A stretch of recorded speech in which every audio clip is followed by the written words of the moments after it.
How to write an annotated bibliography step by step. An annotated bibliography is a list of citations to books, articles, and documents.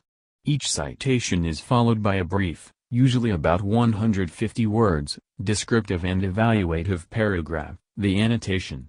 The purpose of the annotation is to inform the reader of the relevance, accuracy, and quality of the sources cited. Abstracts are the purely descriptive summaries often found at the beginning of scholarly journal articles or in periodical indexes.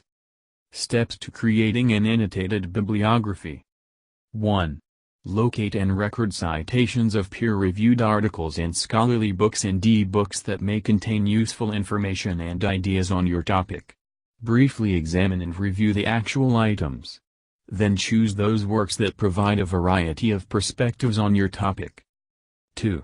Cite the article using the APA style. 3. Write a concise annotation that summarizes the central theme and scope of the article. Include one or more sentences that. 4. For this assignment you also have to choose the article you think is strongest and the one you think is weakest and explain why.